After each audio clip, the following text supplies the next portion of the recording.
En plein cœur de Paris, caché derrière de hauts murs de pierre, se trouve le cimetière du Père-Lachaise. Mais n'ayez aucune crainte. Tout cimetière qu'il est, aucune histoire d'épouvante n'y a lieu. Du moins, en principe. La journée, des touristes venus du monde entier y déambulent bruyamment. La nuit, ce sont les morts qui s'y activent et sans doute font-ils encore plus de tapage que les premiers. Il faut dire qu'on a là de drôles de numéros. Le cimetière du Père-Lachaise regorge de célébrités de très haut niveau. Pour ne citer qu'eux, il y a Molière, Jean de La Fontaine, Édith Piaf ou encore le rocker Jim Morrison. Mais la vraie célébrité des lieux, c'est Grisouille le chat. Ce gros matou, bien vivant lui, a une lourde charge. S'occuper des illustres morts qui peuplent les allées biscornues et cahoteuses du cimetière le plus connu du monde. Ah bah c'est pas de tourpeau, hein, vous pouvez me croire. C'est que ces grands noms de ce monde ont souvent des caprices ou des demandes complètement farfelues. Non mais, tenez, hier, Molière m'a envoyé à la Comédie Française. Il voulait voir si on y jouait toujours ses pièces de théâtre et si sa statue était toujours en place dans le hall. Franchement, me faire traverser tout Paris à moi, un chat. Si Grisouille a hérité de cette casquette de concierge des morts, c'est qu'il a commis une terrible erreur. Quelques années auparavant, notre matou était un chat d'appartement le plus heureux qui soit.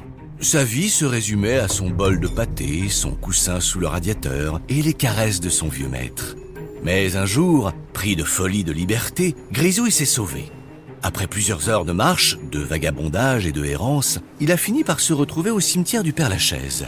Assoiffé et affamé par cette longue escapade, l'estomac dans les talons, il a croqué une souris.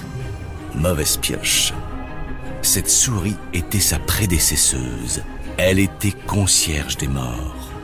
Voilà donc que Molière, La Fontaine et tant d'autres obligèrent le pauvre chat à devenir leur concierge 5 étoiles afin de réparer son énorme boulette. Oui, bon, non, je me plains pas.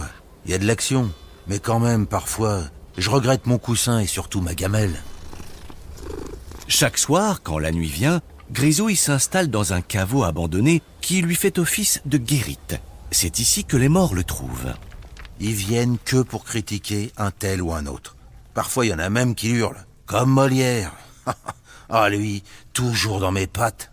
Et justement, ce soir, attendant impatiemment que Grisouille ouvre sa guérite, Molière se tient là, trépignant d'impatience. Oh là, oui, bon, qu'est-ce qui se passe? Qu'est-ce que je peux pour vous ce soir, monsieur le comédien? C'est un grand malheur qui arrive à moi, de Théâtre le grand auteur. Ah, tiens donc. Ne remarques-tu donc rien, toi qui empruntes plus du chat qu'au chien?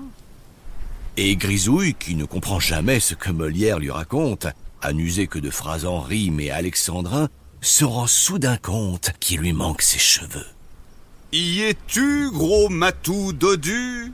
On a volé ma perruque pendant la journée, et depuis, je vais chauve et honteux dans le cimetière et ses allées. Il faut retrouver mon auguste coiffure, car le grand homme que je suis ne peut se permettre d'avoir en cheveux cette tonsure.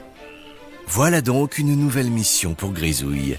La recherche risque d'être simple, car visiblement, Molière a conservé les préceptes d'hygiène du XVIIe siècle, son époque. Il se douche une fois l'an, et sa perruque de cheveux sent, disons-le franchement, la vieille chaussette pas très fraîche. Aussi, très vite, Grisouille renifle la piste des cheveux nauséabonds. Et voilà le chat qui se met à filer comme une fusée dans les allées du cimetière. Molière a bien du mal à le suivre, et il rouspète. Allons, non! Depuis plus de 3 siècles me voilà mort, et toi, vilain chat, tu veux me tuer une seconde fois. Mais le dramaturge n'est pas au bout de ses surprises. Grisouille est maintenant au pied d'un arbre. Le comédien lève la tête, et là, une vision d'horreur. Une pie a fait de sa perruque son nid. Oh, oiseau de malheur, rends ma perruque ou tu meurs. À cet instant précis, bondit Jean de La Fontaine. Lui qui n'a écrit de fables que sur les animaux, se fait de ces derniers un défenseur patenté. Il est hors de question qu'à la belle pie vous touchiez.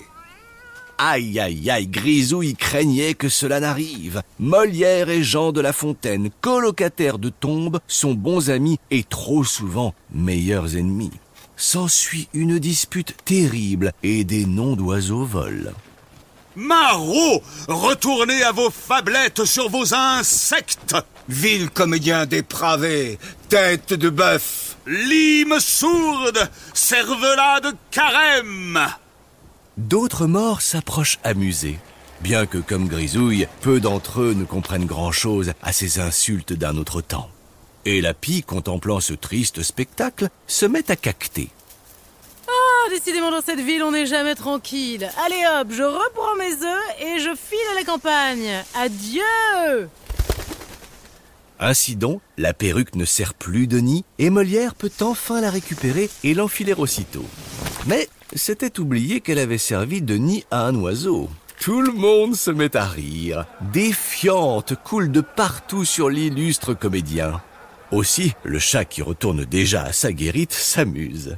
Et Molière, pestant, s'en retourne dans sa tombe. Voilà, encore une douce nuit au Père-Lachaise. Et, vous l'aurez compris, dans ce cimetière, Grisouille a toujours de quoi faire.